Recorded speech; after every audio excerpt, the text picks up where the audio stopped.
Nepali interpretation. म फेरि नेपालीमा दोहोऱ्याउन चाहे, हाम्रो यो इन्टरप्रिटेसनको लागि इङ्ग्लिसलाई नेपालीमा सुन्नको लागि चाइनिज भनेर यहाँ इन्टरप्रिटेसनको बटनमा गएर तपाईहरुले चाइनिज सिलेक्ट गर्न सक्नुहुन्छ र नेपालीलाई इङ्ग्लिसमा सुन्नको लागि तपाईहरुले इन्टरप्रिटेसनको बटनमा गएर इङ्ग्लिसलाई सिलेक्ट गर्न सक्नुहुन्छ।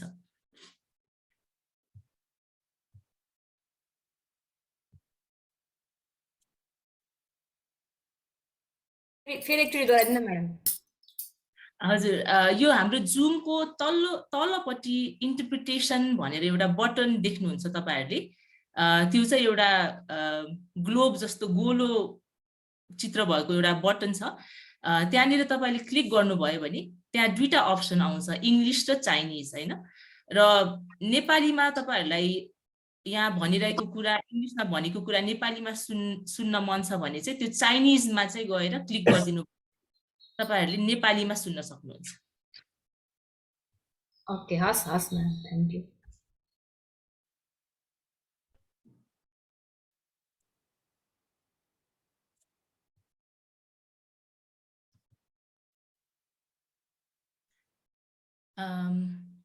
सो हामीसँग 21 जना हुनु भइसक्यो र अब वेबिनारको शेड्युल अनुसार नै मैले प्रोग्राम सुरु गर्न चाहे। सर्वप्रथम त नमस्ते र वेलकम सबैजनालाई। I would like to welcome you all to this webinar, fostering sustainable, inclusive local mechanisms and behavioral change to combat malnutrition in marginalized households, insights from field-based implementation. I am Niva Shakya, working as coordinator for gender justice, health and education rights at Care Nepal, and I will be facilitating this session today. So Care Nepal as an organization is committed to end hunger and malnutrition. In face of environmental degradation, climate change, power imbalances, and emergencies such as COVID-19, the food insecurity and malnutrition is a growing challenge than ever. So realizing the rights to food, water, and nutrition will require our collective effort and creativity. So actually today's gathering is basically to share our knowledge and our learning on what works to combat malnutrition in marginalized communities and what it takes to really engage with them and how to work on this issue at systemic level. I'm sure that this is an opportunity for all of us gathered here today to hear from our implementers, the beneficiaries, and the local government also. So today we will share our best practices from Samarthya and Poshan projects. So these projects focus on developing climate resilient, scalable models on land and agriculture, which contributes to nutritional outcome, and also strengthening people organizations to become more effective in engaging with governments at all levels. In this mission, Care Nepal, in partnership with National Farmers Group Federation and local initiatives for biodiversity research and development, LIBIRD, identified the food insecure, most marginalized and landless Musahar communities as our impact group to improve their nutritional status. In this webinar, we have 3 presentations on different models and tools we use that will be followed by experience sharing from the local government representatives who have owned these solutions to improve the nutritional status of landless farmers from Dalit communities of Madhya province. And lastly, we'll also listen to the personal impact stories from the women themselves who experienced this transformation. We also seek to get feedback on our work from the experts who have joined us here today to enhance our own programming. And we aim to also drive a very rich discussion through the question and answer session at the end of the webinar. So please drop your questions in the chat section or as well as your feedback. So we will address them at the end of the webinar. Without further ado, I would like to request my dear colleagues, Ms. Aditi Nepal, our Health Program Manager, and Mr. Jeevnath Sharma, Senior Manager for Sustainable Agriculture, Food Security and Resilient Livelihood, to share their presentation on CARE's best practices on improving household nutritional diversity. So over to you, Aditi ji. Thank you so much, Nivaji, for introducing me and for the handing over the presentation. I would like to request Ravindraji for changing the slide.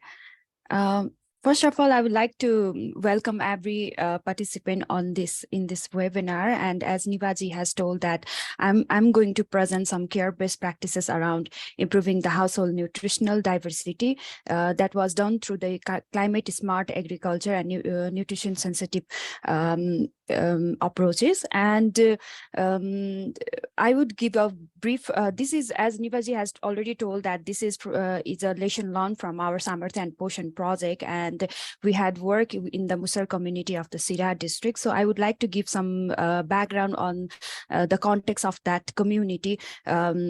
So if you can see, there is a picture in the presentation, and that is the community where we work, and this is the community, Musar community. And the context was the community where they were residing were landless, and they were suffering from multiple hazard. And the resources, if you see the pond in background, that's their one of the means of livelihood, and that was the mean for them to continue their daily household. They depend upon that pond, but again they didn't have a control and access over that pond.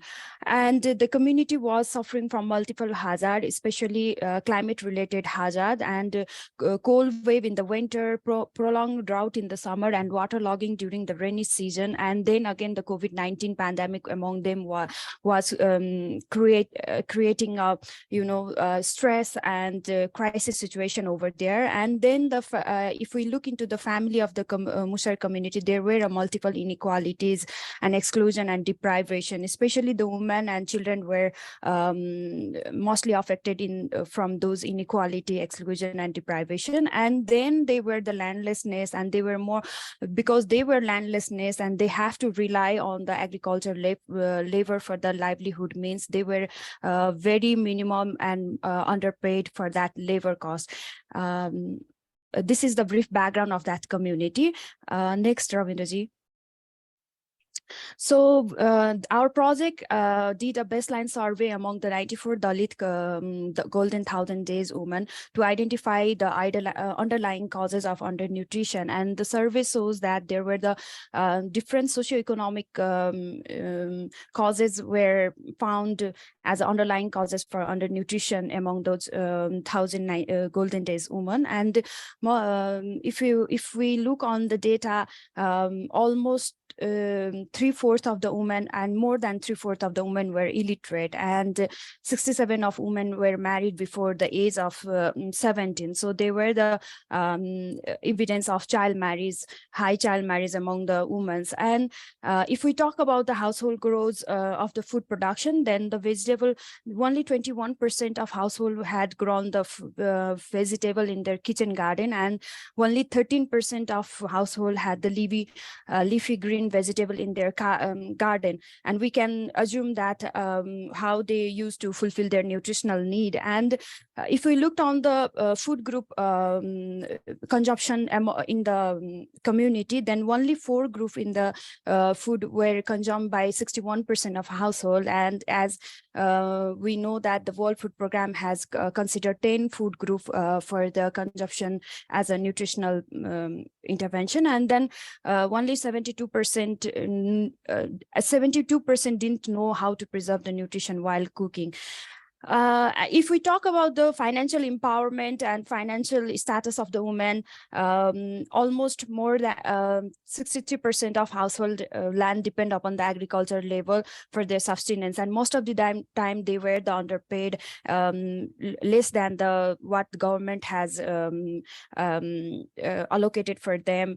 And for the health services, it's also a depressing data that only almost more than 50% of women didn't couldn't say where to reach for the health services, and they didn't know about the where to access the services, and there were the women were not able to utilize their right to choose the work for choose their work and profession for themselves. And it's very terrific that almost 90% of the women didn't know about the basic service availability to them, and almost 47% family do not completed the recommended vaccine. Actually, that's the knowledge they didn't know about what the government has scheduled for immunization, scheduled for the under 5 children. So this is a brief background and underlying causes of the undernutrition among the 1,000 women group in Musar community in Sira. So for the next slide, I would like to hand over Jeevji to continue on this session. Thank you so much. Over to you, Jeevji. Thank you, Aditi-ji. She briefly shared the context and underlying causes of malnutrition. I will briefly share here what we did to fill up the nutritional gap that was existing in the community. Firstly, we had one Samarthya project for the duration of 4 years. We redesigned the Samarthya project. The Samarthya project basically was the focusing on promoting inclusive governance and resilience for the right to food. But we redesigned to fill up this nutritional gap, and we included climate smart nutrition sensitive intervention to improve dietary diversity through diverse production. And simultaneously, we also designed another one project that is a Posan, and that the Posan was basically focused on improved nutritional outcome among the Tarai Dalit community. And this project included positive nutrition behavior change related intervention at the community, and also included this nutrition gardening program that included various intervention to produce diverse production for the family dietary diversity. So next. Beside this, we implemented our action in the systematic manner. We started to organize community, and then we linkage them with the various networks so that they gain their support from the network, and we also link them with the various service provider to access with the production resources and production input. Finally, and they all the intervention are institutionalized in the local government system. So the detail of activity will cover by the coming presentation. Now I hand it over to Nivaji now. Thank you, Jeevji and Aditi-ji, for sharing the context and different underlying causes for malnutrition, different socio-cultural background, the economic barriers to access different food groups, and also a gap in the nutrition, and what we did to address that.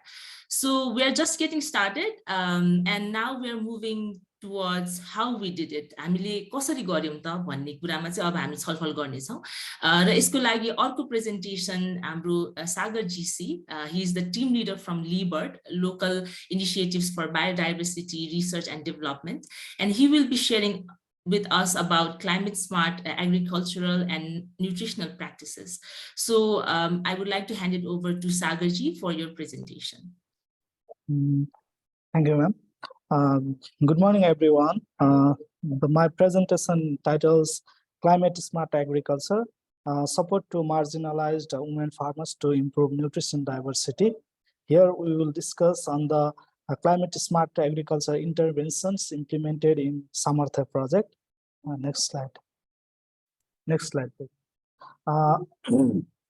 Samarthya project comes under two thematic area of the strategic framework of LEBIRD, that is community resilience to climate change and disaster risks, and another one is agricultural innovations for food and nutrition security.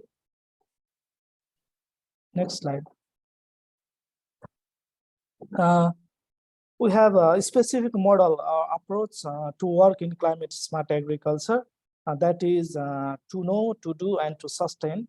Under to know, Uh, it is about understanding the knowledge, understanding situation awareness, and also the knowledge, attitude, and practices of the community, farming communities. And in to do, it is about risk-based planning and implementation of the planned activities. And into sustain, it is about integration of proven technologies and approaches into the government policies, plans, and programs. Next slide. Climate smart agriculture have 5 different smartness criteria. They are water smart, seed smart, seed or breed smart, carbon smart, institutional market smart, and weather smart. Each criteria directly or indirectly support for the nutrition diversity. Water smartness criteria supports nutrition, increasing cropping intensity and crop diversity of the farm household. And in seed breed smartness criteria, climate smart seeds can adapt to unfavorable environment and ensure food security. Carbon or nutrient smart technologies and practices also supports in nutrition diversity, ensuring nutritious produce that enrich soil nutrient and also reducing the use of agrochemicals. And institutional and market smart technologies and practices helps in increasing farmer income and purchasing power. It also increases the availability and accessibility of nutritious and safe food. And whether smart technology and practices helps in reduction of crop losses, minimizing the crop risks, and ensuring the food security. In Samarthya project, we promoted different CSA, climate smart agricultural technologies and practices under different smartness criteria. Here we can see the yellow highlighted. These yellow highlighted technologies and practices are those technologies, and are those they directly supports nutrition, and other these technologies and practices have indirect contribution in nutrition. In information and weather smart, we can see this home garden. In water smart, soil cement tank and cover crops. In carbon and nutrient smart, there is mixed cropping like legume integration in the field of the farmers. And in seed and breed smart, there is local seed system strengthening, climate using of climate resilient crop varieties which are drought tolerant, water tolerant, and use of composite seed kit. And in institution and market smart, there is a certification of farmers safe produce through the participatory guarantee system. Next slide. Promoting above SEO technologies and practices, we generated 4 different models and implemented it in the field. And these 4 represented model are climate resilient nutrition home garden, and another one is agromet advisory services model, and another is local system improvement model, and the last one was climate resilient desert farming model. This was also led by NFCF. These models were piloted in, previous one. These models were piloted in Sira and Udaipur district, and also these were scaled up by NFGF in other different parts of the country. Video on the lab. Next slide, please. Next slide. Among the different models implemented, this climate resilient home garden supports the nutrition diversity through increasing dietary diversity of marginalized and smallholder farmers. Farmers were able to earn about ranging from 1,500 to 40,000 from selling the surplus vegetables produced in their home garden, and they were able to supply the year-round vegetables to their families from their own home garden.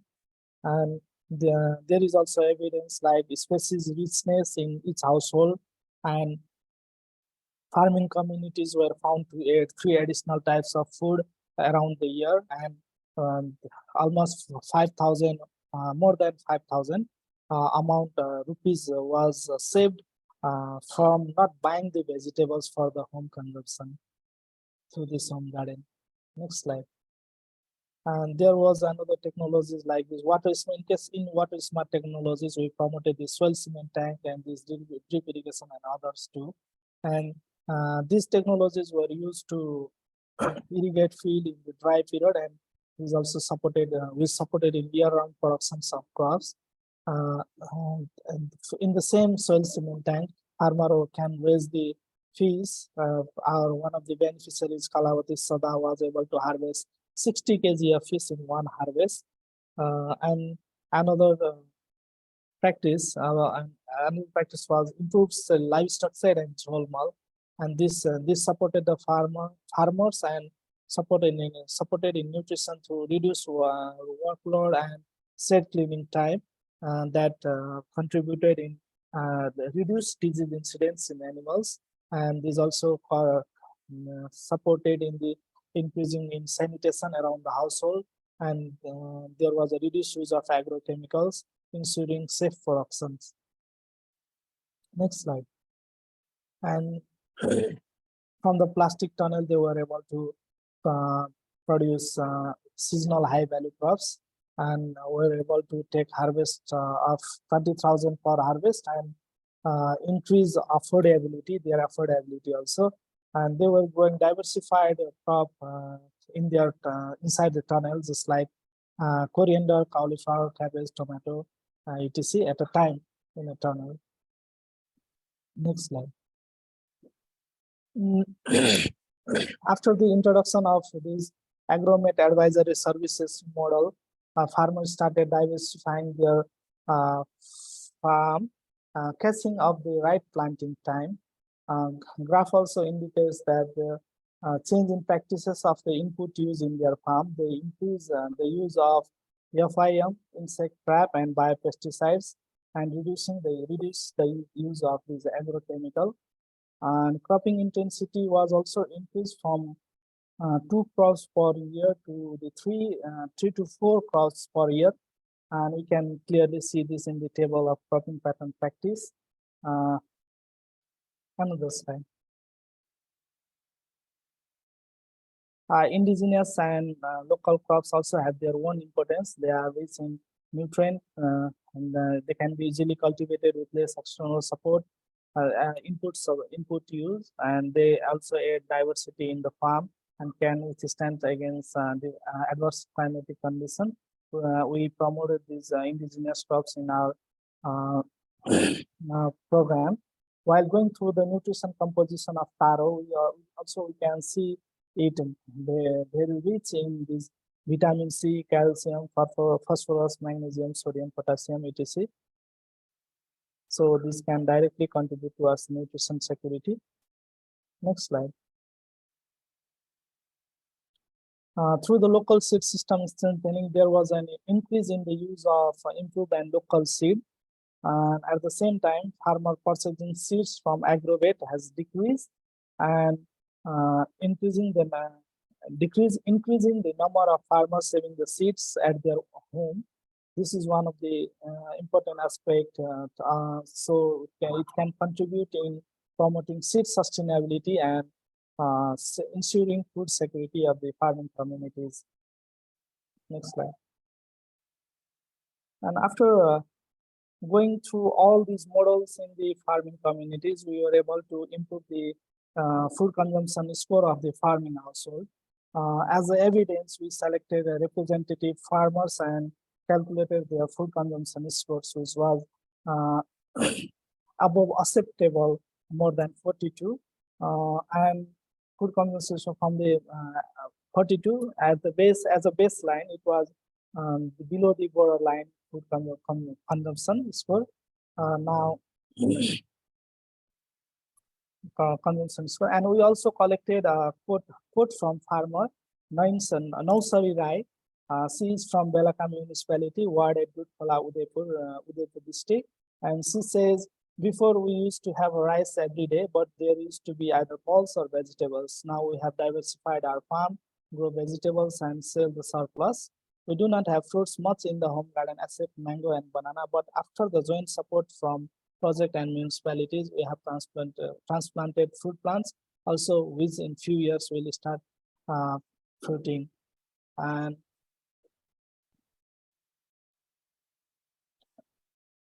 okay, thank you. This is all from my slide, and thank you for your questions. If any queries, You all are welcome. Thank you. Thank you, Sagarji, for sharing on different climate smart criterias and different technologies and models that we use, and on also highlighting how we use these models to really diversify the food intake and diversify the crop intensity as well. So you also he also shared about different promotion of indigenous crops, sustaining the seed so that it supports to the nutrition security, and also different models on technologies on tunnel farming and increasing the intensity of crops in their farm and garden. So thank you for sharing that, Sagarji.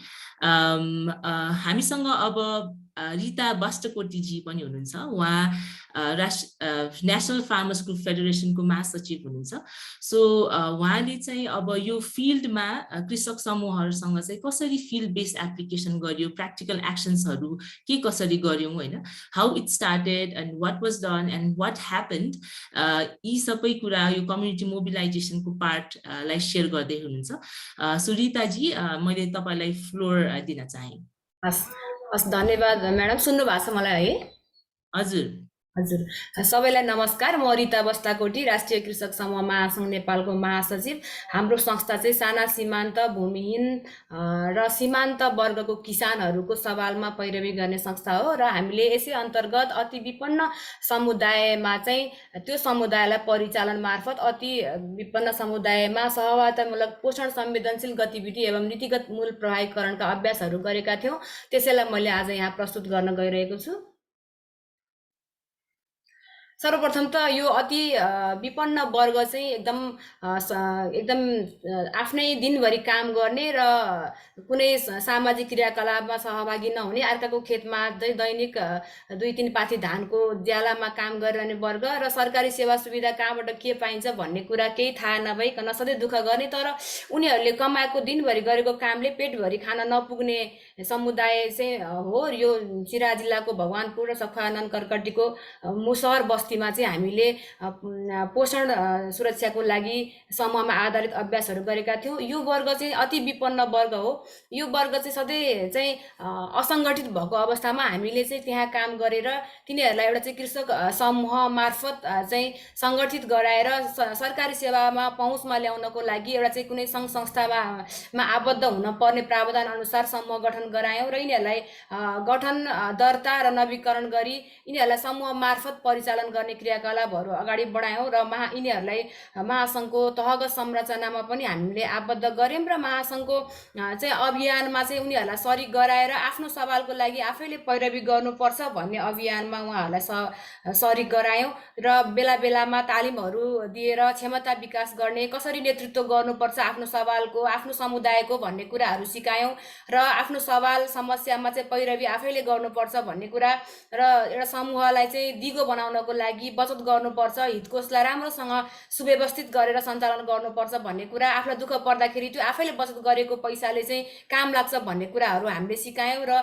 उनीहरूलाई चाहिँ कसरी चाहिँ जलवायु परिवर्तनका समस्याहरूबाट चाहिँ उत्थानशील गर्ने भन्ने अभ्यासहरू हामीले त्यहाँ सञ्चालन गरेका थियौं, जसले गर्दाखेरि एउटा नमुना कृषि अभ्यासहरू गर्यौं। चाहिँ भाडामा जग्गा लिएर खेती गर्न सिकाउने हैन, अब सरकारका अनुदानका क्रियाकलापहरूमा चाहिँ पहुँच स्थापित गर्न सिकाउने, तपाईको सरकारले चाहिँ दिने गरेका सुविधाहरू, कृषि बीमा, पशु बीमा, अनि त्यसपछि यो पोषणका गतिविधिहरू, मात्रै भात मात्रै खाएर हाम्रो शरीरलाई पोषण पुग्दैन, हामीले विभिन्न किसिमका पोषणयुक्त तरकारी तथा फलफुलहरू खानुपर्छ, माछा मासु खानुपर्छ भन्ने गतिविधिहरू हामीले चाहिँ त्यो समुदायमा सञ्चालन गरेका थियौं, जसले गर्दा उनीहरूलाई चाहिँ अलिकति आफूमा जागरण आएको र चाहिँ सरकारवाला निकायहरूसँग पनि सम्बन्ध विस्तार भएको अवस्था छ र स्थानीय सरकारलाई पनि यो समुदाय चाहिँ छ, यो समुदायको लागि पनि हामीले केही गर्नुपर्छ भनेर जिम्मेवारी बनाएका थियौं हामीले गरेका अभ्यासहरूले। अब समुदाय तहमा पोषण संवेदनशील गतिविधिहरूमा हामीले समूह बनाइसकेपछि संगठनमा सचेतना र सशक्तिकरणका अभ्यासहरू गरिसकेपछि अब वार्षिक रूपमा हामीले योजना बनाउनु पर्छ र स्थानीय सरकारसँग हामीले हाम्रो योजनाहरू चाहिँ प्राप्त गर्ने निकाय हो त्यहाँ पेश गर्नुपर्छ भन्ने कुराहरूमा हामीले सहजीकरण गर्यौं, जसले गर्दा स्थानीय सरकारले चाहिँ त्यो समुदायलाई लक्षित गरेर कार्यक्रमहरू बनायो। अनि सेवा प्रदायक निकायहरूले चाहिँ हरूमा उनीहरू आफै सम्पर्क गर्न जान थाले, पहिचान हुन थाल्यो चाहिँ उहाँहरूले आफ्नो विभिन्न पोषण गतिविधिहरू प्रदर्शनी गर्नुभयो होइन। अब तरकारी लगाउन थाल्नु उहाँहरूको करेसाबारीमा र उहाँहरूले फलफुलहरू र तपाईँको दैनिक रूपमा खानको लागि हाँस कुखुराहरू समेत पाल्ने क्रियाकलापहरू त्यहाँ हामीले प्रदर्शनको रूपमा चाहिँ सञ्चालन गऱ्यौँ र स्वास्थ्यको बारेमा सरसफाइ र पोषण व्यवहारमा उहाँहरूको परिवर्तन हुनुपर्छ भन्ने अभ्यासहरू हामीले गऱ्यौँ।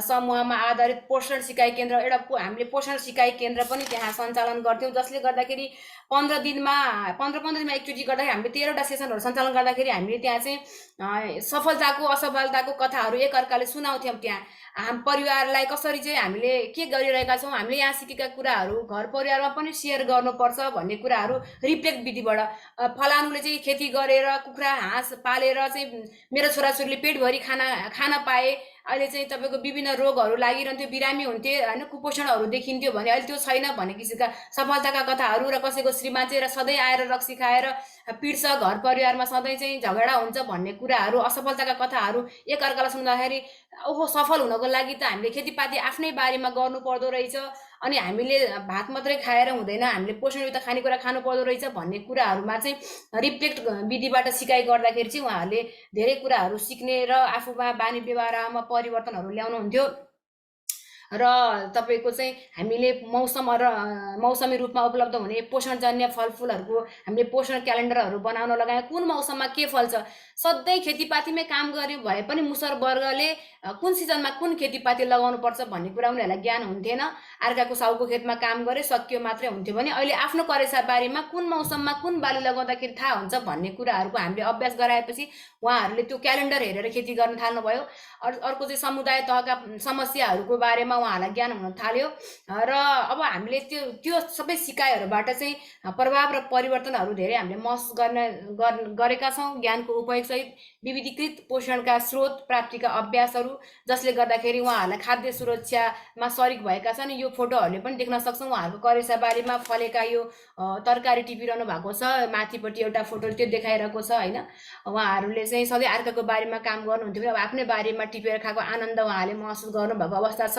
हामीले गरेका क्रियाकलापहरूमा चाहिँ यो सन्तुलित थालीको अभ्यासको क्रियाकलाप र खाद्य व्यवहारमा परिवर्तनका अभ्यासहरूमा यी 16,000 दिनको सुत्केरी पोषण कार्यक्रमले महिलाहरूले चाहिँ बच्चाहरूलाई सन्तुलित चाहिँ लिटो आहार खुवाउनु पर्छ भन्ने सिकाइले गर्दाखेरि बच्चालाई रिताजी हजुर हाम्रो साइड बाई साइड यो नेपालीबाट अङ्ग्रेजीमा पनि इन्टरप्रिटेसन भइरहेको छ, त्यो कारणले गर्दाखेरि अलिकति बिस्तारै बोलिदिनुहुन्छ कि भनेर अनुरोध आएको छ ल इन्टरप्रिटरबाट। टाइम ढिला होला भनेर हतार गरेको म्याडम। ठिक छ, टाइम छ हजुर रिताजी। हस्, थ्याङ्क यू। यो चाहिँ पोषण सुरक्षाको लागि बच्चालाई चाहिँ सन्तुलित लिटो खुवाउँदै हुनुहुन्छ। त्यो जुन कुपोषणबाट कुपोषित बच्चाहरू देखिन्थ्यो भने अहिले चाहिँ त्यहाँ चाहिँ सन्तुलित लिटोको खुवाउने प्रचलन व्यवहारमा अभ्यासमा परिवर्तन आएको छ। अर्को कुरा यो तलको अर्को फोटोले के देखाउँछ भने त्यो मुसहर बस्तीका केटाकेटीहरू स्कुल जान पाउँथेनन्, उनीहरूको अभिभावकहरू सधैँ बिहान उज्यालो भएदेखि अँध्यारो हुन्जेलसम्म अर्काको जमिनमा काम गर्न जाने हुँदाखेरि छोराछोरीहरू यतिकै खेलेर दिन बिताउँथे, विद्यालय जान्थेनन्, समयमा उनीहरूले विद्यालय जाने टाइममा खाना खान पाउँथेनन्, जसले गर्दाखेरि स्कुल जान सक्थेनन् भने अहिले चाहिँ उनीहरूको हाम्रो क्रियाकलाप पछि चाहिँ छोराछोरीहरू चाहिँ विद्यालय जान सकेका छन्। अभिभावकहरू अब आफ्नै खेतमा जग्गा भाडामा लिएर खेती गर्न थालेका छन्, आफ्नै करेसा बारीमा काम गर्न थालेका छन्, आफ्नै हाँस कुखुराहरू रेखदेख गर्न थालेका छन्, जसले गर्दाखेरि छोराछोरीहरूलाई टाइममै खाना खुवाएर विद्यालय पठाउने बानी व्यवहारमा परिवर्तन आएको छ। आफ्नो यो फोटोले चाहिँ के देखाउँछ भने समुदायमा चाहिँ पोषण मैत्री संवेदनशील गतिविधिहरूमा यो सार्वजनिक यो पोखरी हो। यो सार्वजनिक पोखरी चाहिँ पहिला यो तलको चित्रले बताउँछ एकदम बिग्रेको भत्केको अवस्था थियो। त्यो विपन्न परिवारले त्यहाँ चाहिँ भैँसी आल बसाउने अथवा नुहाउने लुगा धुनेमा मात्रै प्रयोग गर्थ्यो भने अहिले स्थानीय सरकारले चाहिँ कपली तमसुक गरेर यो सार्वजनिक पोखरीलाई चाहिँ तपाईँको त्यो विपन्न परिवार परिवारले प्रयोग गर्न पाउने व्यवस्था गरेको कारणले उनीहरूले आफैले यो चाहिँ पोखरीको संरक्षण गरेर त्यो पोखरीमा चाहिँ माछा पालन गरेर जीविकोपार्जनको लागि उपयोगमा ल्याएका छन्। यो हाम्रो सोलर प्यानलले चाहिँ हाम्रो नेक्स्ट अगाडिको स्लाइड एकछिन कुरा गरौँ। त्यो तपाईको यो समुदायमा खानेपानीको 20-22 घरमा एउटा मात्रै खानेपानीको व्यवस्था थियो भने अहिले हाम्रो स्थानीय सरकारसँग सम्पर्क बढेपछि स्थानीय सरकारले 4-5 घरमा बीचमा एउटा खानेपानीको ट्युबवेलको व्यवस्था गरेकोले यहाँ खानेपानीको पनि अहिले सहजीकरण भएको अवस्था छ। यो माथिको चाहिँ यो सन्तुलित आहारको बच्चाहरूले अब परिवारले चाहिँ सन्तुलित रूपमा दैनिक हाँसको अन्डाहरू प्रयोग गर्ने र बढी भएको अन्डालाई चाहिँ बिक्री गरेको अवस्था पनि हो। यो खासमा यसले चाहिँ के भन्न खोजेको छ भने समुदायले अब चाहिँ सामाजिक रूपमा पनि आफ्नो भूमिकाहरू देखाउन खोजेका छन्। सामुदायिक स्रोतमाथि चाहिँ भोकाधिकार सहितको चाहिँ पहुँच स्थापित गरेर उपयोग गरेर आफ्नो जीविकोपार्जनमा चाहिँ सहयोग पुगिरहेको छ भन्न खोजेको। नेक्स्ट हजुर, उत्पादनमा आधारित पोषण तथा खाद्य सुरक्षाको आधारको रूपमा स्थानीय सरकारको नीति कार्यक्रम र बजेटमा विपन्न वर्गलाई जीविकोपार्जनमा टेवा पुर्याउन जग्गा भाडामा लिएर गरिने खेतीले निरन्तरता पाएको छ। जस्तो चाहिँ पहिला चाहिँ उनीहरू अर्काको मात्र जमिनमा काम गर्थे भने अब स्थानीय सरकारले चाहिँ यो समुदायले चाहिँ भाडामा जमिन लिएर समुदायको लागि भाडामा जमिन लिएर खेती गर्ने चाहिँ कार्यक्रमहरू बनाएर उनीहरूलाई सहयोग गरेको अवस्थाले गर्दाखेरि उनीहरूले निरन्तर रूपमा चाहिँ त्यहाँ खेती गर्न थालेका छन्। अब आफ्नै खेतमा उनीहरू काम गर्छन्, आफ्नै खेतमा हिँड्दाखेरिको आनन्द र त्यहाँ आफैले काम गरेर आफ्नो परिवारलाई सन्तुलित खाना खुवाइसकेर फेरि बढी भएको तरकारीहरू बेचेर नगद आर्जन पनि गर्न थालेका छन्। जसले गर्दाखेरि वार्षिक 1.5 लाखसम्म चाहिँ एउटा महिलाले चाहिँ आर्थिक नगद आम्दानी गर्न थालेका छन्। 20-25 हजारसम्म आम्दानी लिन्छु भन्नुभएको छ रामदेवी सदायले। उहाँको यो हामीले तल फोटो पनि देख्न सक्छौँ। उहाँहरू अर्काको जमिनमा काम गर्न जाँदाखेरि चाहिँ उहाँहरूले 3 पाथी धान पाउनुहुन्थ्यो, जसले चाहिँ परिवारले भात मात्रै खान पाउँथ्यो, अरू कुरा खान पाउँथेन। अब त सन्तुलित थाली उहाँहरूको परिवारले प्राप्त गरेको अवस्था हो र नगद पनि समाउन पाएको अवस्था हो। नेक्स्ट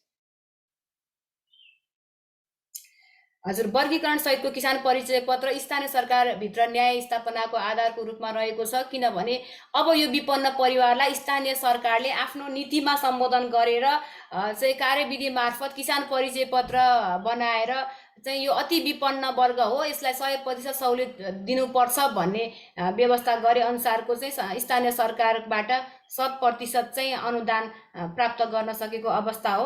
अर्को चाहिँ तपाईँको आर्थिक रूपमा आम्दानी हुने सरकारी चाहिँ बैठकहरूमा सहभागिता चाहिँ गराउन हुन थाल्ने र उहाँहरू चाहिँ उहाँहरूको छोराछोरीहरू स्कुल पढ्न जान पाउने, राजनीतिक रूपमा पनि त्यो समुदायबाट चाहिँ चुनावमा उम्मेदवारी समेत दिएको अवस्था प्राप्त भएको अवस्था छ अहिले।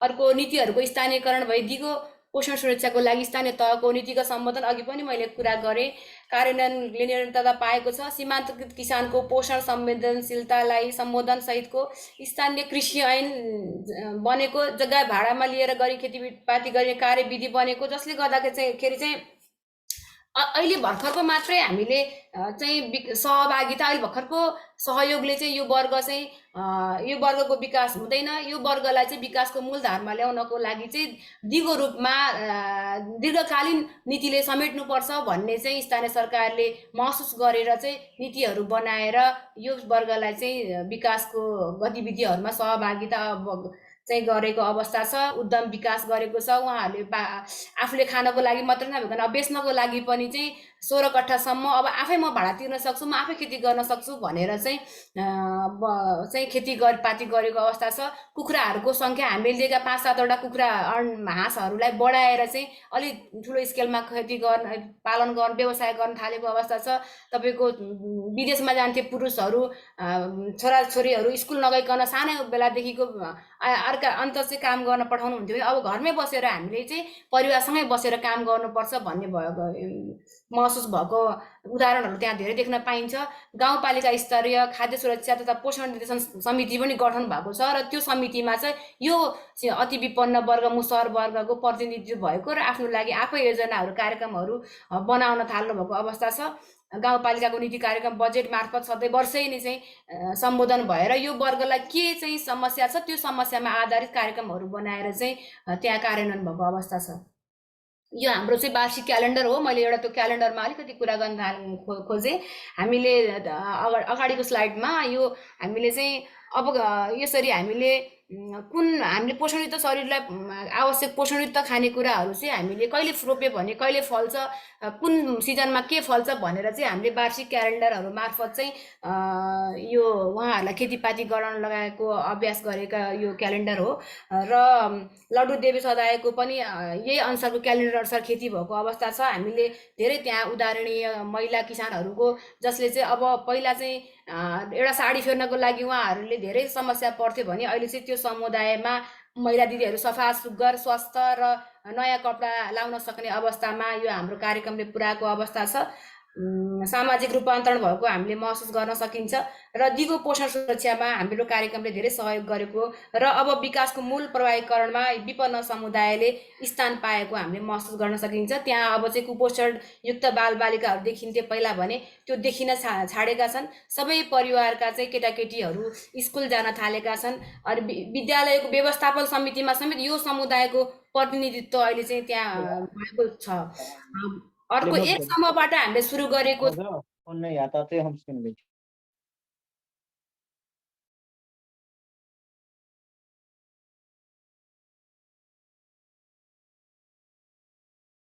हेलो रिताजी। हजुर हजुर हजुर कन्टिन्यू गर्नु होला। किन अफ भएछ? कति बेला अफ भएछ मेरो स्पिकर? ए हजुर एउटा समूहबाट सुरु गरेको भन्दै हुनुहुन्थ्यो अनि त्यो बढ्दै गयो भन्नु खोज्नु भएको होला। हजुर हस्, हामीले एउटा समुदायबाट सुरु गरेको यो गतिविधिहरू अहिले हाम्रो 11वटा समुदायमा चाहिँ यो कामले निरन्तरता पाएको छ, जसले गर्दाखेरि त्यो समुदायलाई विपन्न वर्गको चाहिँ विकासको मूलधारमा ल्याउनको लागि विकासको मूल प्रभावीकरणमा ल्याउनको लागि हाम्रो कार्यक्रमले धेरै राम्रो सहयोग गरेको छ। हस्त धन्यवाद। केही सुझावको लागि अपेक्षा गर्दछु। हजुर रिताजी धेरै धेरै धन्यवाद छ। तपाईँले आफ्नो प्रेजेन्टेसनमा धेरै कुराहरू चाहिँ समेट्नु भएको छ हैन।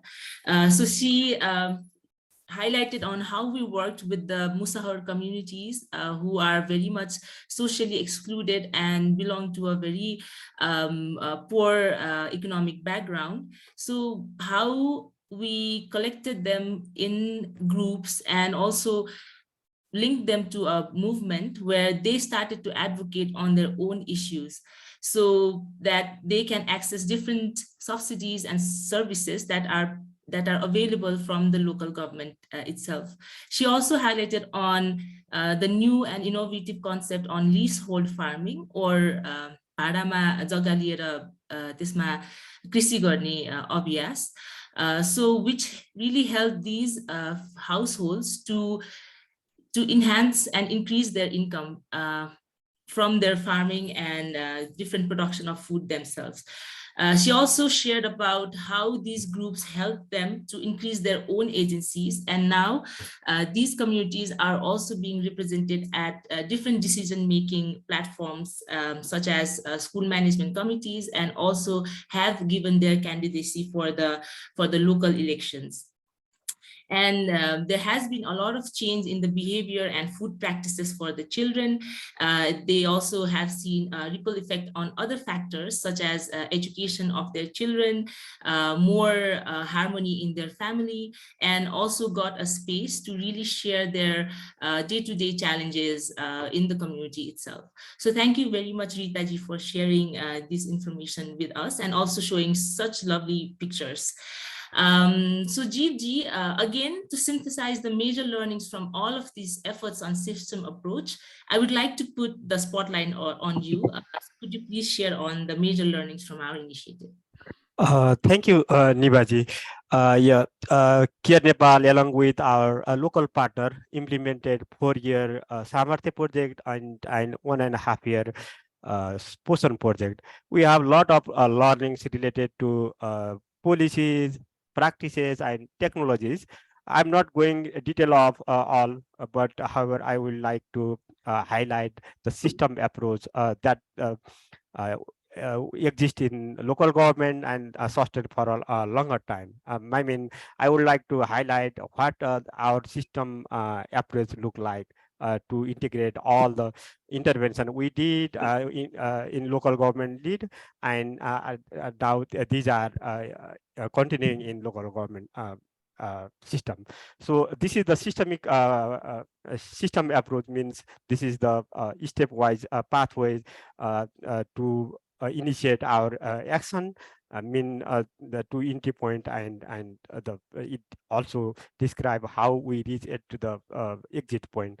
Initially, in our design, we started our action through the organizing community in group and linking them to the network. But we learned that we need to start from the policy provision.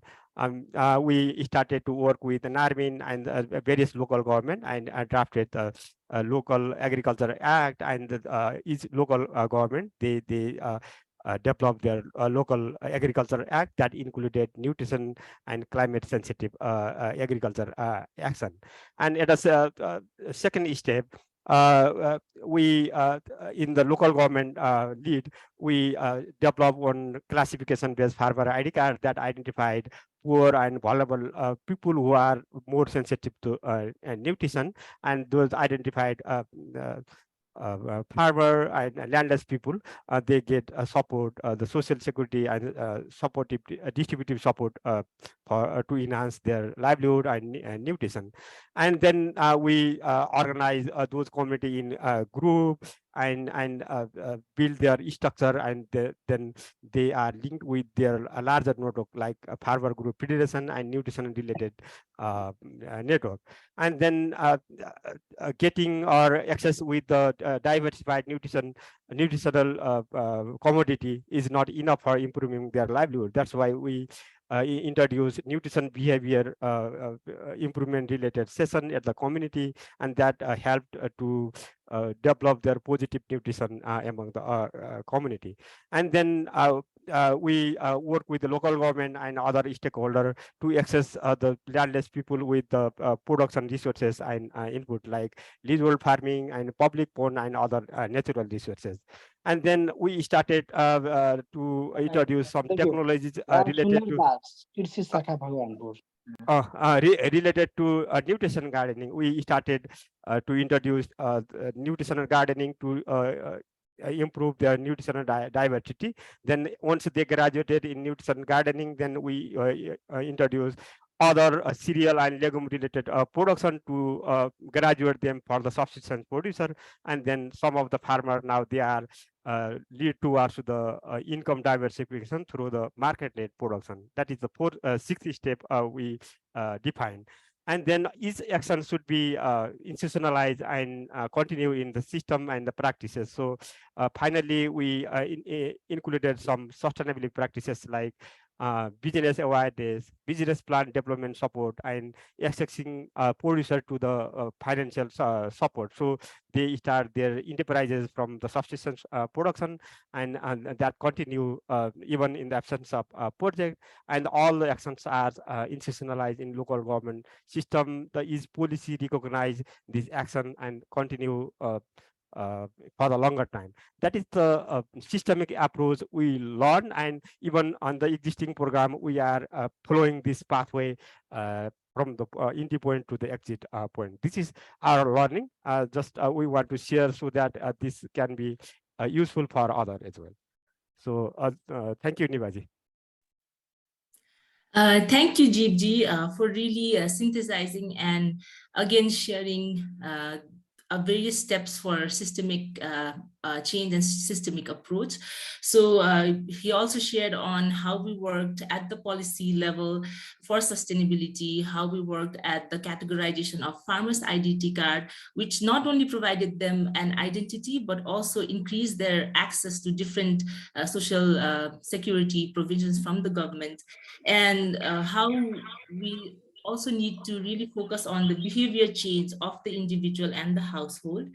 And also, by increasing the access to public natural resources like the land and the pond, we can support marginalized communities in their nutritional outcome. And lastly, also a very important aspect on market-based approach on promoting subsistence farming. So यी सबै भन्दै गर्दा हामीले हाम्रो प्रेजेन्टेसनहरुमा पनि धेरै कुरा गरिसक्यौं। हामीले साच्चीकै स्थानीय सरकारको नेतृत्वमा यी कार्यक्रमहरुमा स्थानीय सरकारकै प्रणालीलाई सबलीकरण गर्न गरी यो जलवायु र पोषण मैत्री कृषिका क्रियाकलापहरु सञ्चालन गरेका थियौं। र यो सम्बन्धी आफ्नो नेतृत्वमा सञ्चालन गर्नुभएको यी कार्यक्रमहरुको अनुभव हामी माझ राखिदिन हुन हामीसँग शङ्खुवा नानकर्कटी गाउँपालिकाका अध्यक्ष केदारनाथ यादवज्यू हुनुहुन्छ। उहाँले आफ्नो अनुभवहरू हामी माझ राख्दिन हुन चाहिँ मैले उहाँलाई रिक्वेस्ट गर्न चाहन्छु। केदारनाथ यादवजी, हजुरले यो फ्लोरमा चाहिँ आफ्नो केही भनाइहरू राख्दिन चाहिँ म अनुरोध गर्छु।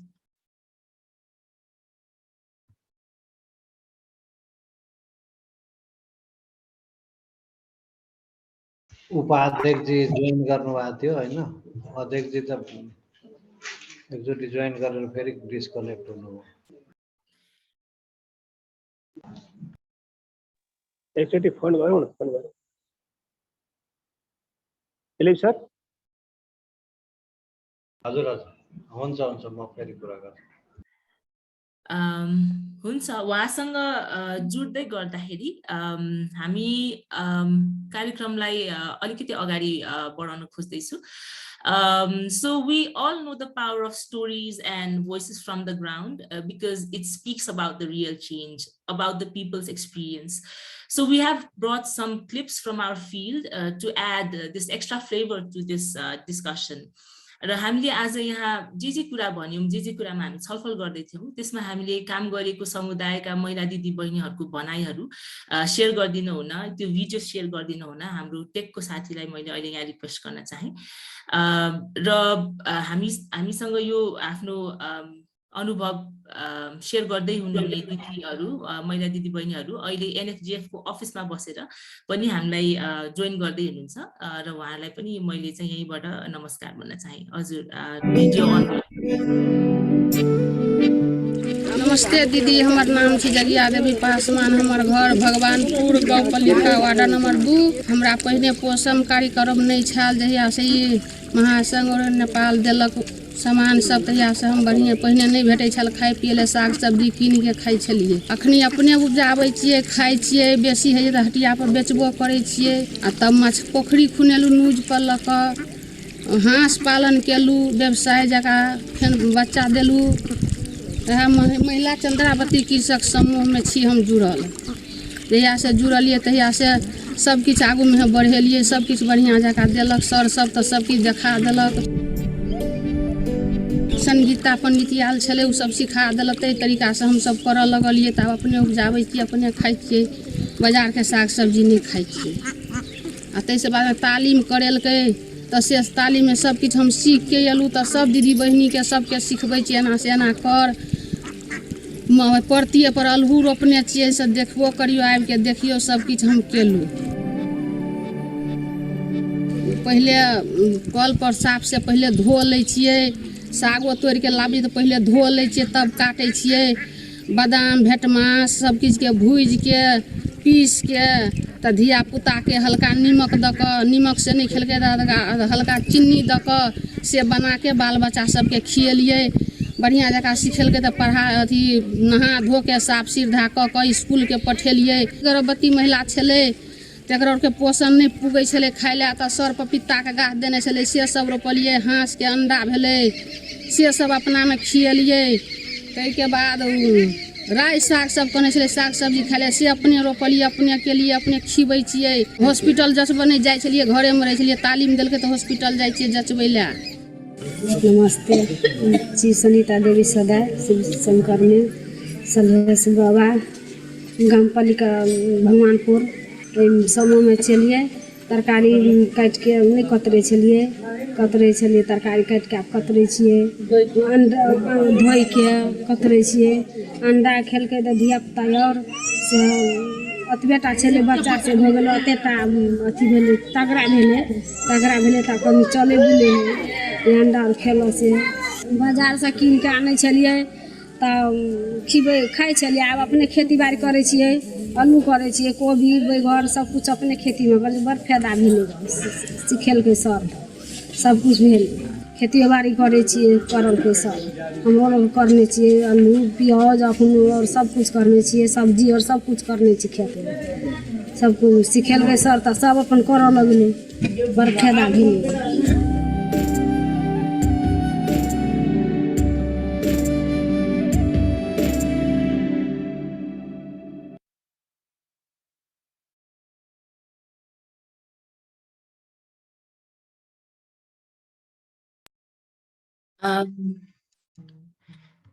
यो भिडियो हेर्दै गर्दाखेरि साँच्चीकै हाम्रो यो लाभान्वित समुदायका दिदी महिला दिदीहरूले आफ्नो कथा सुनाउँदै गर्दाखेरि साँच्चीकै कति धेरै परिवर्तन आएको छ भन्ने अनुभूति गर्न सकिन्छ उहाँहरूले विभिन्न किसिमका खाद्यान्नहरू होइन फलफुल तरकारी अन्डा यस्तो किसिमका पहिला जुन खानु हुँदैन थियो उहाँहरूले खान थाल्नु भएको छ एउटा गुड फुड प्र्याक्टिसेस खानाहरूलाई कसरी पकाउँदाखेरि त्यसको पोषणलाई चाहिँ बरकरार राख्न सकिन्छ होइन र त्यति मात्रै नभइकन चाहिँ अब आएर उहाँहरूको आफ्नो व्यवहारमा पनि परिवर्तन आएको कुराहरू यो शिक्षामा महत्त्व दिने कुराहरू तथा यो गर्भवती महिलाहरूको पोषणलाई ध्यान दिने कुराहरू पनि यहाँ सेयर गर्नुभएको छ र अब हामीसँग सङ्खुवा नारकर्कटी गाउँपालिकाका उपाध्यक्ष निलम यादवजी पनि जोइन गरिसक्नु भएको छ उहाँलाई यी सबै हाम्रो प्रयास हाम्रो कार्यक्रमहरूमा जुन पालिकाले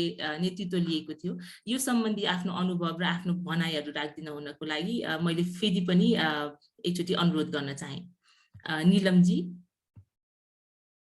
नमस्कार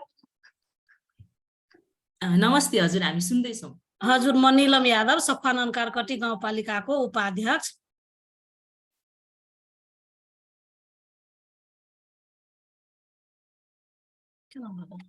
हजुर निलमजी हामी अहिले यहाँ जुन कुराकानी गर्दैछौँ यो विभिन्न पोषणको लागि कृषिमा चाहिँ हामीले जुन प्रयासहरू गरेका छौँ यो मुसहर समुदायमा त्यो सम्बन्धी पहलहरूलाई चाहिँ तपाईँहरूले कसरी लिइराख्नु भएको छ तपाईँहरूले यसलाई कसरी अगाडि बढाइराख्नु भएको छ त्यो सम्बन्धी केही आफ्ना अनुभवहरू राख्दिन हुन चाहिँ मैले अनुरोध गरेँ हाम्रो पालिका सखुवा नारकर्कटीमा अहिले यो करारमा खेती लिएर हाम्रो यहाँ मुसहर समुदायहरूमा अहिले धेरै विकसित भएछ करार खेती भाडामा लिएर साग सब्जी उब्जाएर पहिलाका महिलाहरूले केही गर्नुहुन्न थियो घरको अब काम बाहेक अहिले चाहिँ तरकारीहरू सबै खेती गरेर उब्जाएर अहिले आम्दानी पनि गर्नु भएछ अब जस्तै हाँस भयो हाँस पनि पालन गरेर पोषणको लागि पनि बच्चाहरूलाई अन्डा खुवाएर अब बढी भयो भने बेच्ने जस्तो पनि भएछ अहिले हाम्रो सखुवा नारकर्कटीमा मुसहर समुदायहरूमा जस्तो अब बच्चाहरू ड्रप गरेको बच्चाहरू पनि अहिले पढाइ हुँदा बच्चाहरूमा धेरै सुधार आएछ सरसफाइमा पनि भएछ ज्ञान पनि धेरै भएछ हाम्रो पालिकामा हामीले अब सक्दो जति चाहिँ सहयोग गर्नुपर्छ हामी गर्नलाई तयार छौँ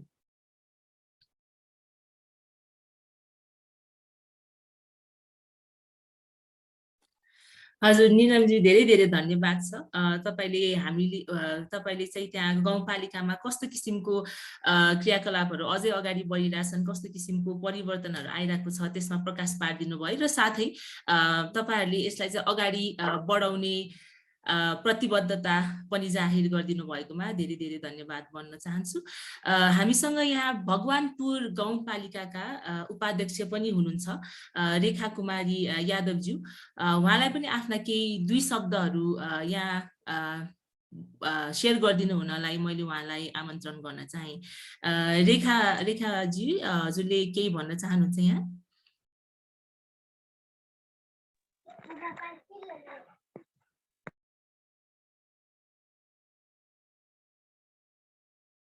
हजुर रेखाजी हामी सुन्दैछौँ, अहिले म्युटमा हुनुहुन्छ तपाईँ। तपाईँको केही भनाइहरू राखिदिन सक्नुहुन्छ?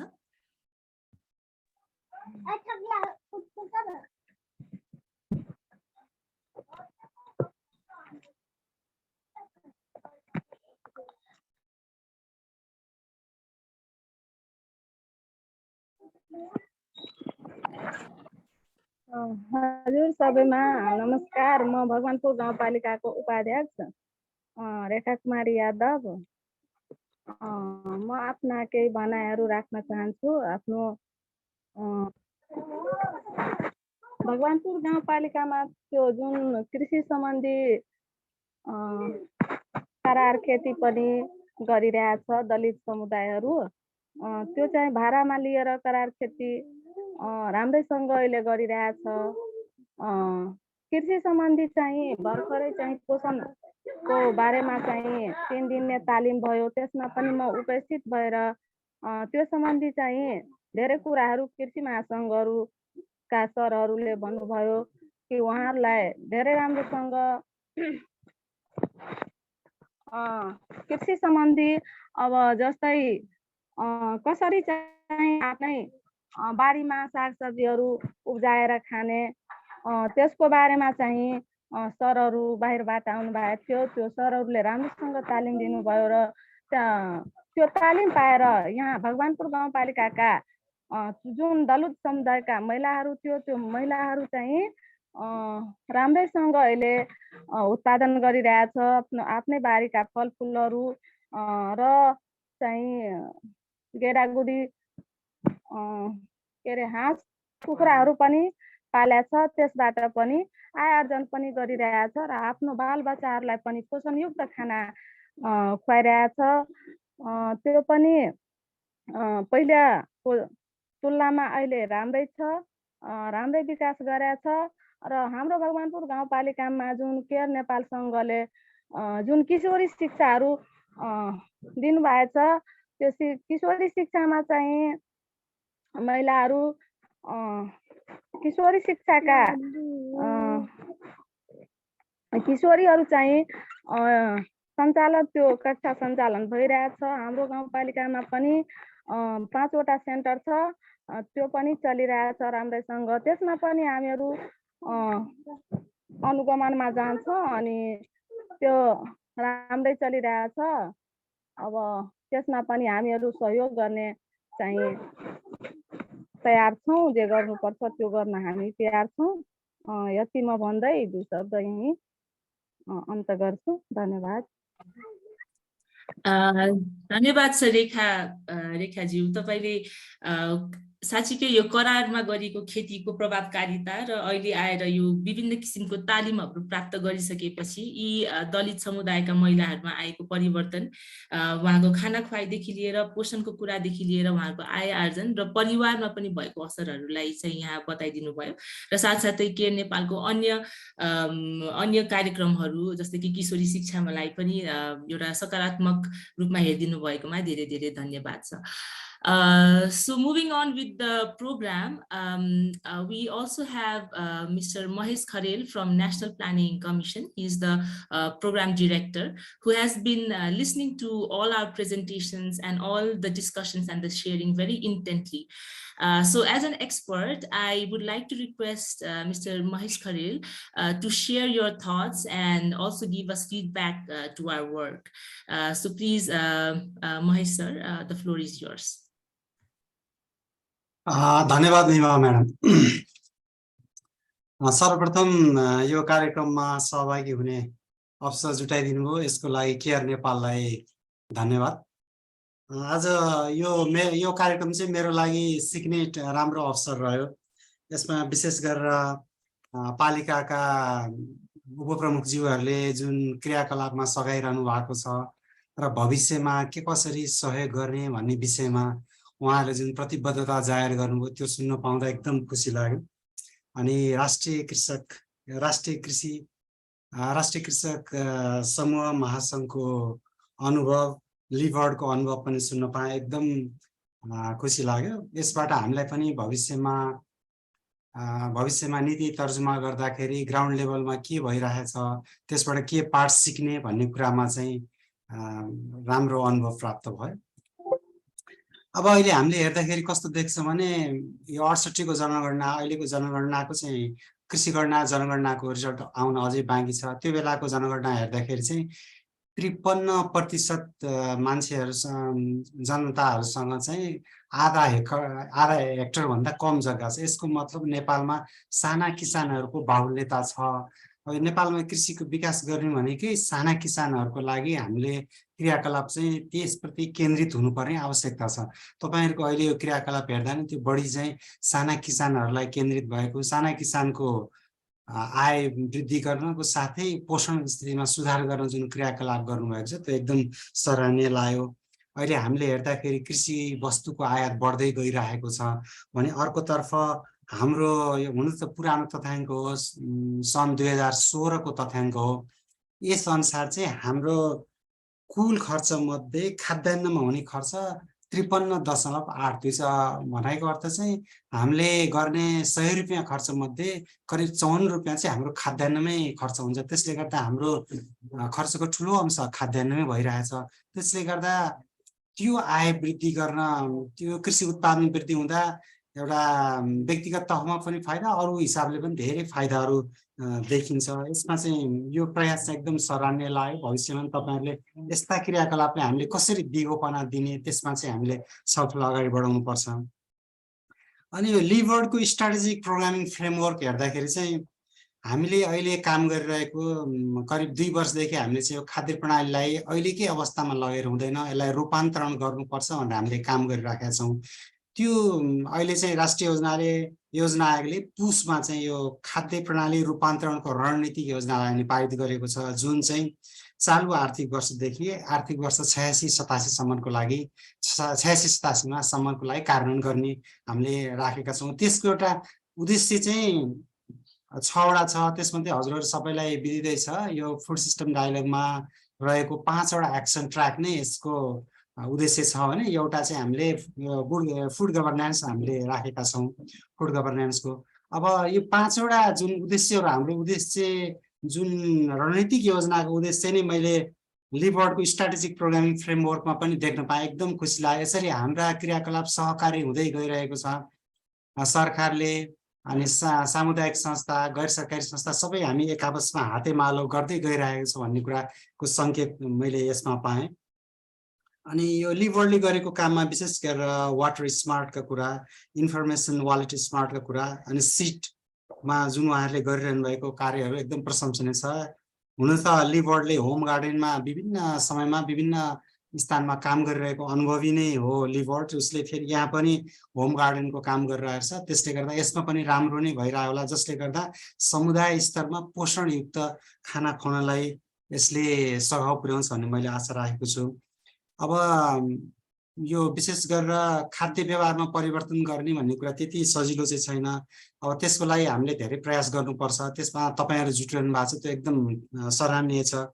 यो सबभन्दा ठुलो कुरो चाहिँ खानामा विविधता गर्ने कुरा नै एकदम महत्त्वपूर्ण हो। त्यो विविधतापूर्ण ढङ्ग खाना चाहिँ प्रयोग गर्नुपर्छ भनेर जुन चेतना हामीले उहाँहरूलाई दिन सकिरहेछौँ त्यो चाहिँ राम्रो रहेको छ।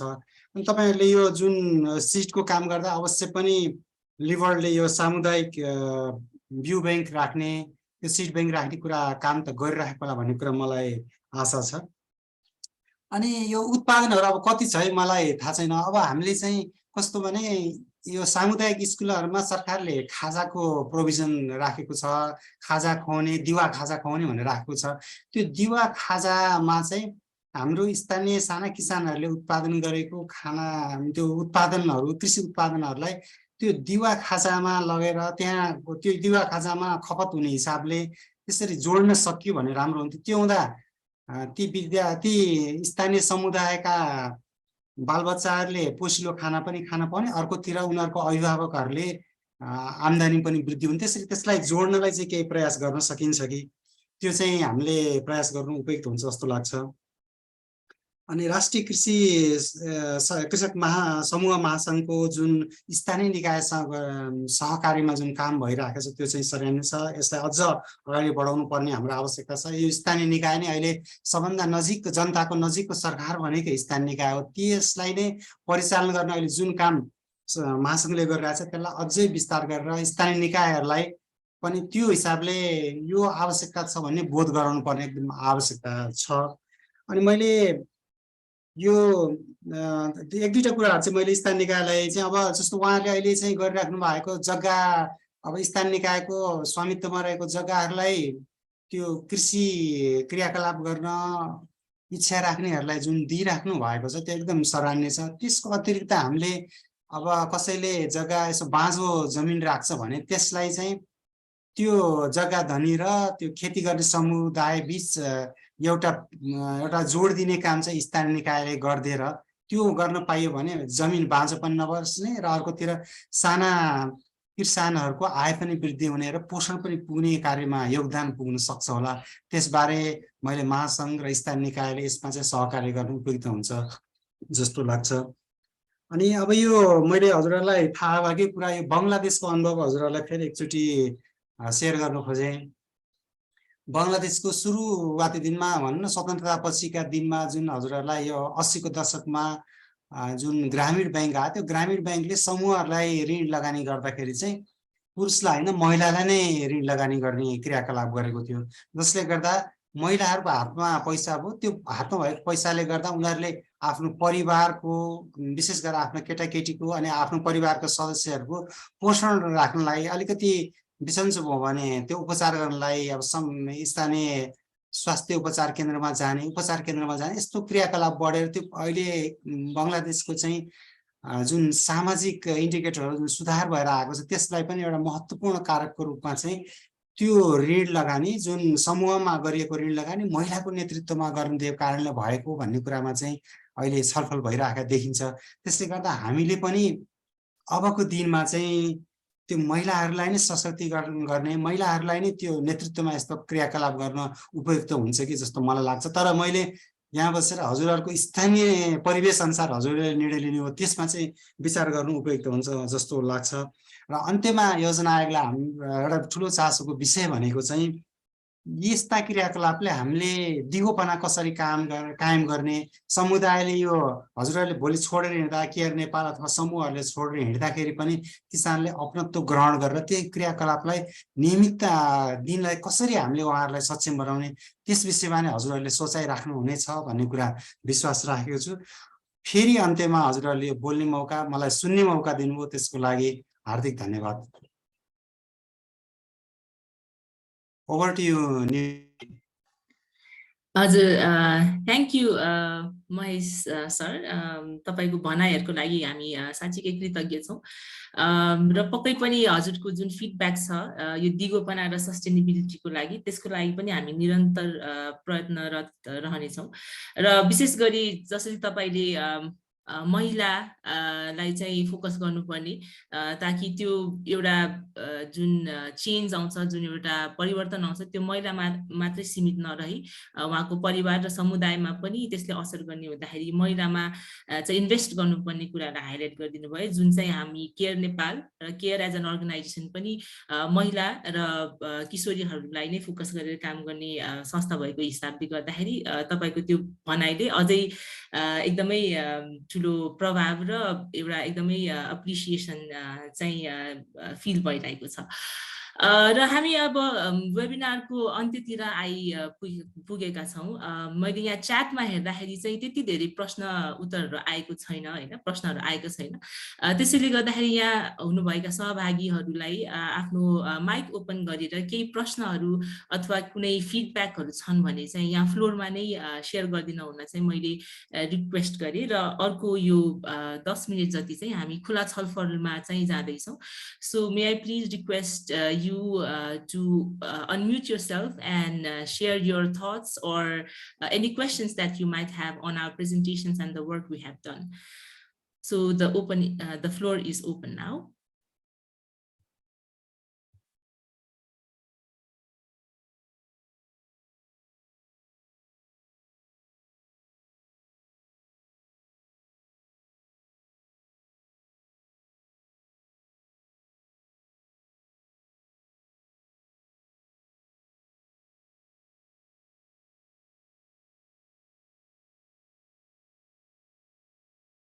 So after a long pause and some silence here, just to break this silence, यहाँ अहिले हामीसँग सहभागी हुनु भइरहेको हाम्रो इम्प्लिमेन्टिङ पार्टनर राष्ट्रिय कृषक समूह महासङ्घ र ली बोर्डका पनि यहाँ धेरै लिडर्सहरू र अभियन्ताहरू हामीसँग जोड्नु भएको छ।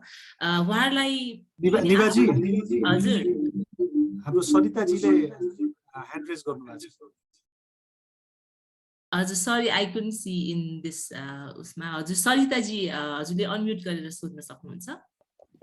नमस्ते सबैजनालाई, यहाँले सुन्नुहुन्छ मलाई?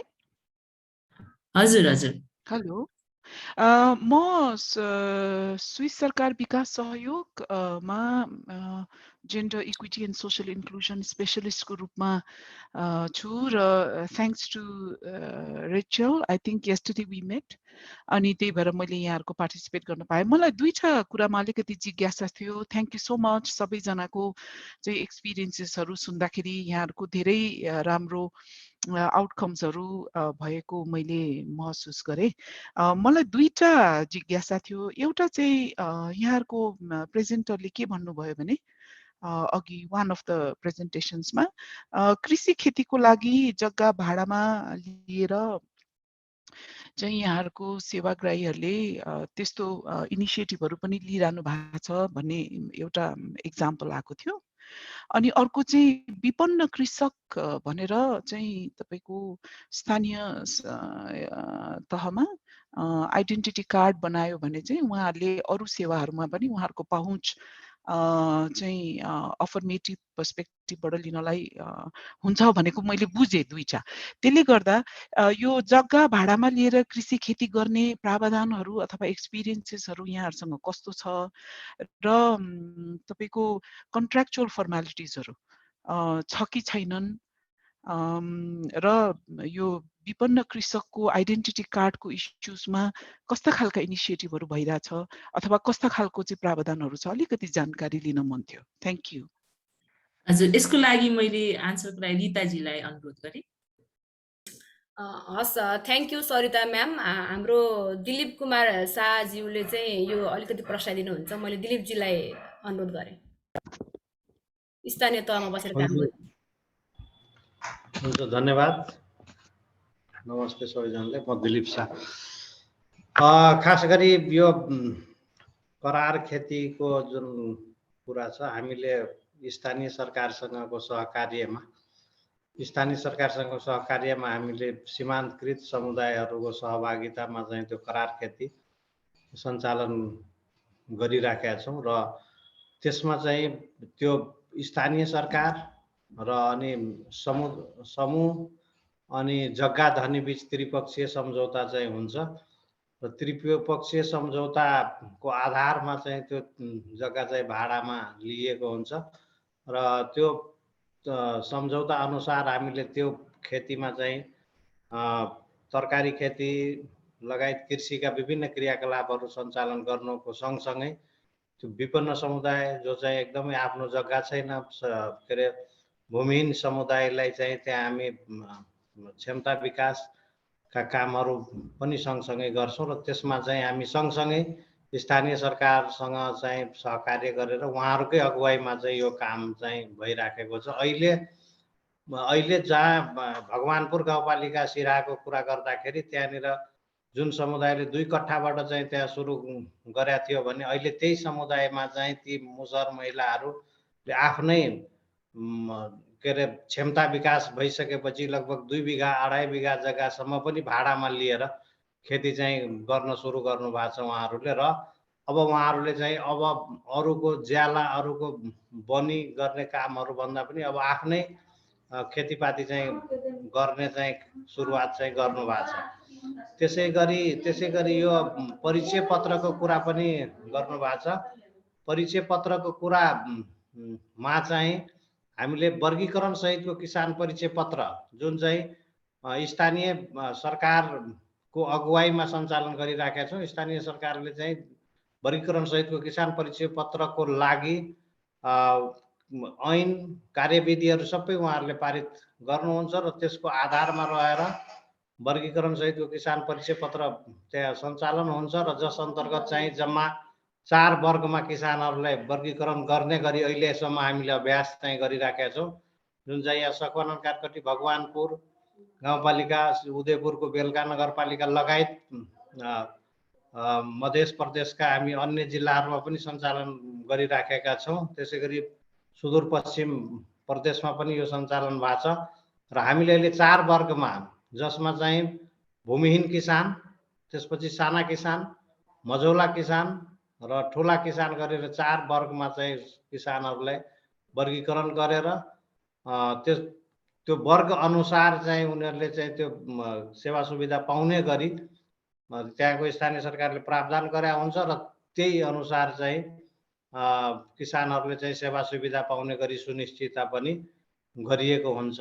यसरी चाहिँ हामीले गरिरहेका छौँ। यसमा थप स्पष्टताको लागि पुनः पनि म रिता म्यामलाई फेरि पनि अनुरोध गर्छु। धन्यवाद। हस्, धन्यवाद दिलीपजी। अब धेरै समय किन लिनु, धेरै कुरा त दिलीपजीले गरिसक्नु भएको छ। खासमा हामीले चाहिँ नेपालको कृषिलाई चाहिँ एउटै दृष्टिकोणले नहेरिकन हाम्रो किसानहरू विभिन्न थरीका हुनुहुन्छ। साना, सीमान्त, तपाईँको व्यवसायी अनि त्यसपछि मजौला होइन। त्यसकारण त्यो क्याटेगोराइज नगरीसम्म हामीले किसानलाई परिचय पत्र दियो भने अन्याय हुन्छ भन्ने महसुसीकरण गरेर हामीले त्यो एकदम विपन्न वर्गलाई चाहिँ हामीले रातो कार्ड दिने व्यवस्था गरेका छौँ, जसले गर्दाखेरि सरकारको 100% अनुदान त्यसले प्राप्त गरोस्, जसले गर्दा उनीहरूलाई विकासको गतिमा अलिकति बढ्नको लागि अगाडि जान सहयोग मद्दत पुगोस्। तपाईँको अरू व्यवसायिक किसान र मजौला किसानहरूले त अलिअलि आफू पनि लगानी गर्न सक्छन्, आफ्नो पनि क्षमता भएको हुनाले उनीहरूले वित्तीय संस्थामा पनि सजिलै पहुँच राख्न सक्ने र आफूसँग पनि आफ्नो जग्गा जमिन हुने भएको हुनाले त्यो वर्गलाई चाहिँ हामीले फरक किसिमका कार्ड दिने, जसले गर्दाखेरि 75, 50, 25% मात्रै उनीहरूले अनुदानमा चाहिँ उनीहरूले दाबी गर्न सकुन् भन्ने किसिमबाट हामीले यो मोडेलको विकास गरेका हौँ र बेलका नगरपालिकाबाट हामीले यो सुरु गरेको अभ्यासलाई अहिले हामीले देशव्यापी रूपमा चाहिँ अन्य स्थानीय तहले जहाँ हामी पनि सँगै काम गर्न चाहन्छौँ किसानको लागि भनेर चाहिँ चाहने स्थानीय सरकारहरूसँग मिलेर काम गरिरहेका छौँ। धेरै सफल देखिएको छ यो अभ्यास। हस्, धन्यवाद। अरू केही हजुरको जिज्ञासा चाहिँ पुरा नभएको भए अझ जीव सरले पनि थप्नुहुन्छ यसलाई, सरिताजी। हस्, निवाजी म थोरै टाइम लिउँ। विशेष धन्यवाद सरिताजीलाई यो एकदमै महत्त्वपूर्ण प्रश्नको लागि। यहाँको दुईवटा प्रश्नको कुरामा चाहिँ एउटा लिज होल्डको कुराहरूमा चाहिँ धेरै कभर गरिसक्नु भएको छ। मैले यही सन्दर्भमा अगाडि महेश सरको एउटा सुझावसँग त्यो महेश सर चाहिँ एकदम इम्पोर्टेन्ट पोजिसनमा भएको हुनाले म यहाँनिर एड गर्न के चाहन्छु भने जुन लिज होल्ड फार्मिङ छ, लिज होल्ड फार्मिङ चाहिँ स्थानीय सरकारले उहाँसँग भएको पब्लिक ल्यान्ड मात्रै उहाँलाई प्रोभाइड गर्ने होइन कि स्थानीय सरकार चाहिँ बिचमा बसेर जोसँग भूमि छ, खेती गरिरहनु भएको छैन, त्यो जग्गा चाहिँ स्थानीय सरकारले भाडामा लिन्छ र त्यो भाडामा लिएको जग्गा चाहिँ जसले खेती गर्न चाहनुहुन्छ उहाँलाई दिने अभ्यास हो। यसमा चाहिँ हामी कृषक समूह महासङ्घ र केयरले चाहिँ त्यो प्राविधिक सहयोग उपलब्ध गराउँछौँ। त्यसको जुन लिज एमाउन्ट छ त्यो स्थानीय सरकारले तिर्छ 5 वर्षसम्मको लागि। सुरुमा चाहिँ पुरा तिर्छ अनि त्यसपछि घटाउँदै गएर 5 वर्षसम्म चाहिँ लास्टमा चाहिँ उद्यमी अथवा कृषक आफैले तिर्नुपर्छ होइन। त्यो कारणले अगाडि दिलीपजीले भन्नुभयो 2 कट्ठा चाहिँ हामीले सुरुमा स्थानीय सरकारले चाहिँ 2 कट्ठा चाहिँ दिने हो। अनि त्यो 2 कट्ठाबाट सुरु गरिसकेपछि उहाँ चाहिँ आफै उद्यमी बनेर अहिले 2 बिघासम्म खेती गरेको अभ्यास छ। यो चाहिँ स्थानीय सरकारले आफूसँग भएको पब्लिक ल्यान्ड मात्र होइन, प्राइभेट ल्यान्ड जो बाँझो छ, जो जुन ल्यान्डलर्डहरू चाहिँ खेती गर्नु भएको छैन त्यो जग्गामा बिचमा मिडिएटर भएर किसानलाई दिने हो। म यो कुरा एउटा यो मौका लिन चाहे यो स्पष्ट पार्नको लागि। अब दोस्रो जहाँसम्म कार्डको कुरा छ, यो categorisation based farmer ID card, यो चाहिँ हामीले जुन अहिले सरकारले गरिराखेको फार्मर लिस्टिङ प्रोग्राम छ त्यो फार्मर लिस्टिङ प्रोग्रामले चाहिँ सबै सोल्युसन दिँदैन। त्यसले यो म किसान हुँ भन्ने मात्रै पहिचान गरेर चाहिँ त्यसले चाहिँ भनौँ दीर्घकालीन सोल्युसन दिँदैन भन्ने हिसाबले यो चाहिँ एउटा राइट बेस्ड एप्रोचमा चाहिँ categorisation based farmer ID card को अभ्यास ल्याएको हो। यसमा चाहिँ यो एकदमै इन्टेन्सिभ रूपमा स्थानीय स्तरमा चाहिँ सर्वेयरहरूले चाहिँ 3वटा एरियामा चाहिँ इन्फर्मेसन लिनुहुन्छ। एउटा चाहिँ एसेट होल्डिङ, हाउस होल्डले कुन कुन चाहिँ प्रोडक्टिभ एसेट होल्ड गर्छ र त्यसबाट रिटर्न के हुन्छ दोस्रो, अनि उहाँको चाहिँ जुन रिस्क र हेजारसँग एक्सपोजर र त्यसको भलाबिलिटी के छ, तीनटा आधारमा चाहिँ हामी धेरै क्वेसनहरू बनाएर त्यसका आधारमा चाहिँ इन्फर्मेसन ल्याइन्छ र त्यो इन्फर्मेसन स्थानीय सरकार विशेष गरी वडा सरकारले चाहिँ भ्यालिडेट गरिसकेपछि अनि हामी त्यसलाई चाहिँ त्यहाँबाट प्राप्त भएको इन्फर्मेसनका आधारमा स्थानीय सरकारले चाहिँ उहाँलाई क्याटेगोराइज गर्ने हो। साना किसान, सीमान्त किसान, मध्यम किसान र अनि व्यवसायिक किसान भनेर चाहिँ अहिलेसम्म अभ्यास गरिरहनु भएको छ। त्यसले चाहिँ एउटा त अघि रिताजीले भने जस्तै हाम्रो दिलीपजीले भने जस्तै कुन तहको किसान छ त्यही अनुसार चाहिँ उत्पादनको सामग्रीमा छुट पाउनुपर्छ।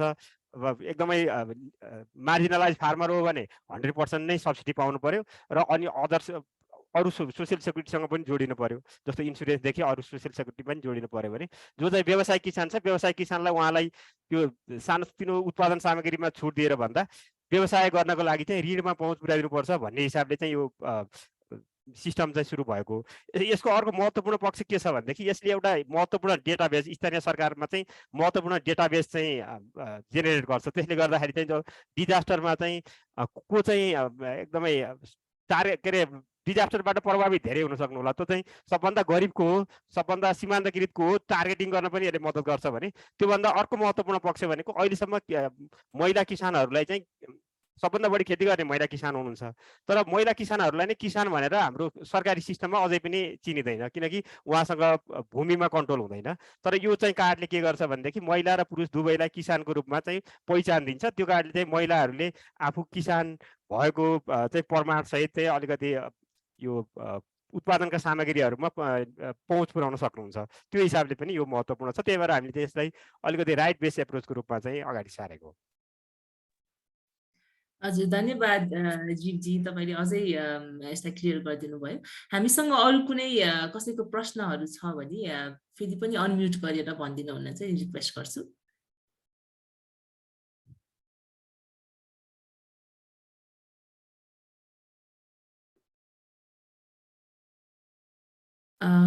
प्रश्नहरू अहिले आएको छैनन्। हामीसँग अहिले यहाँ हाम्रो कार्यक्रमको सहभागी र समुदायबाट भिखिनी देवी सदायजी हुनुहुन्छ।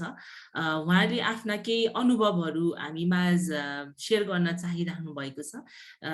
सो मैले यहाँ भिखिनी देवी सदायजीलाई आफ्नो अनुभव बताइदिन चाहिँ मैले रिक्वेस्ट गर्न चाहन्छु। हुन्छ, उहाँले चाहिँ अब मैथिली भाषामा बोल्नुहुन्छ। हजुर, त्यसलाई तपाईँले लास्टमा जिस्टमा भनिदिनु होला दिदी। नमस्कार करै छी। हमर नाम छै भिखनी देवी सदाई। हमर घर भेल गाँव पालिका भगवानपुर।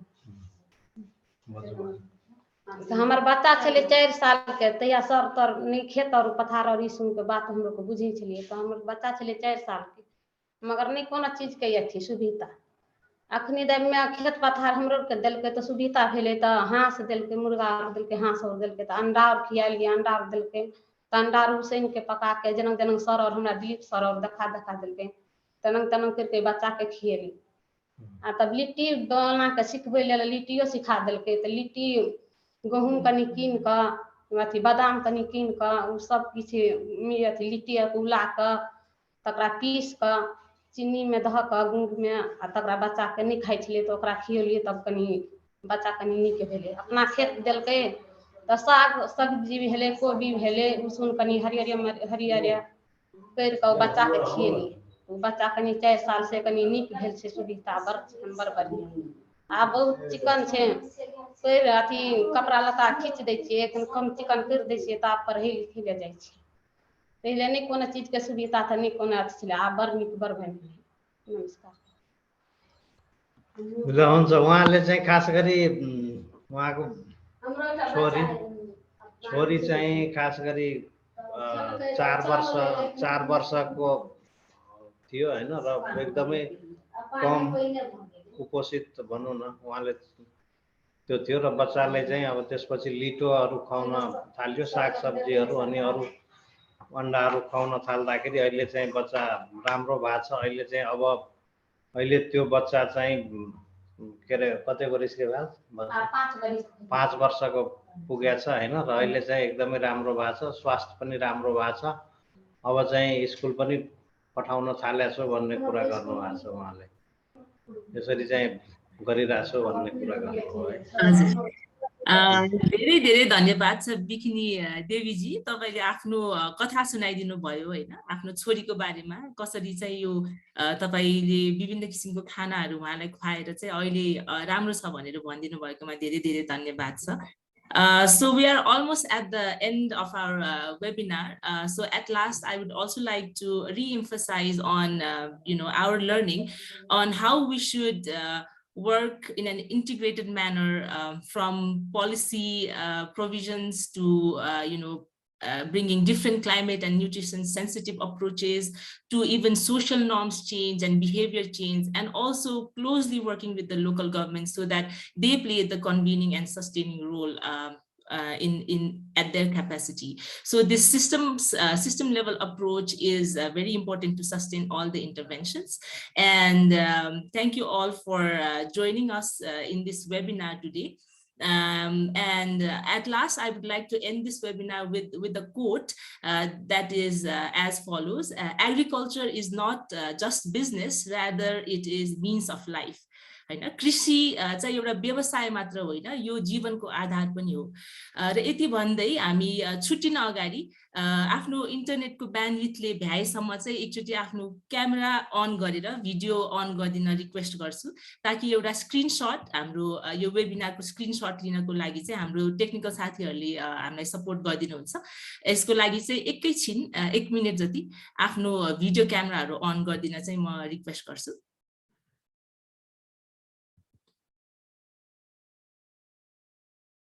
अनि हाँसी पनि दिनु होला सो दैट हाम्रो फोटो चाहिँ एकदम राम्रो आओस्।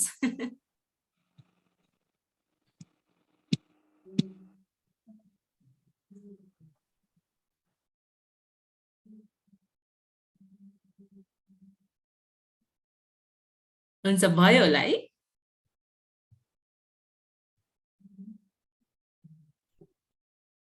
Thank you so much, everyone, for giving us your time.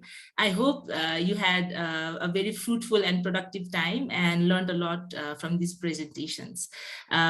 So saying that, goodbye. Ani आजको तपाईहरुको दिन शुभ रहोस्। नमस्ते। Thank you all. Have a good day.